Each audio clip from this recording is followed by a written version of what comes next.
Nicola Sturgeon's Scottish independence dreams have been torn apart by Gordon Brown, who said Scots do not want a second referendum at this time. Former Prime Minister Gordon Brown hit out at Nicola Sturgeon's plans and insisted that it is not something that should happen during a coronavirus pandemic. The Scottish First Minister said she would release a draft bill for independence ahead of the Holyrood election in 2021. Speaking to ITV's Good Morning Britain, Mr. Brown said, "There should not be a referendum now. We're dealing with a virus, unemployment, dealing with the fallout of all these crises. I don't think there are many people in Scotland who want a referendum at the moment. They want us to get back to work. They want us to get the testing done on whether there should be a collective response to the pandemic from all of the devolved governments," he added. "If you are going to sort the problem of unemployment or testing, you really have got to work together. I think people want the governments of all the different parts of the United Kingdom to cooperate more intensively to get things done."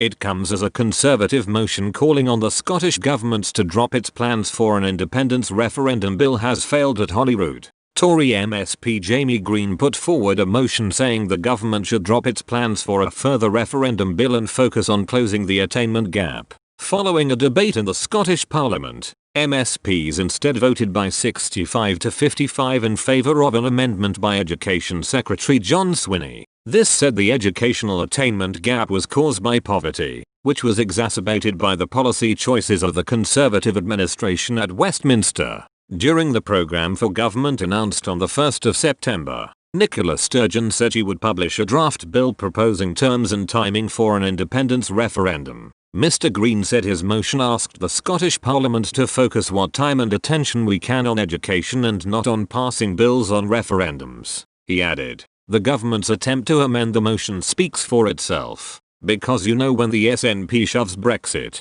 Boris and power grab into an amendment when debating something over which they have presided for over a decade, you know they have truly run out of arguments," he said. "Why would we as a parliament with less than 6 months sitting time think it wise to spend out committee time or civil service time or legislative time or chamber time on a referendum bill?" Labour education spokesman Ian Gray also hit out at the SNP, saying, "All the evidence does show that they have consistently prioritised the pursuit of independence over education. After all, since 2007 we have not just had an actual referendum and white paper on independence, but also countless discussion documents, draft bills, consultation papers, commissions, consultations on draft bills, more white papers,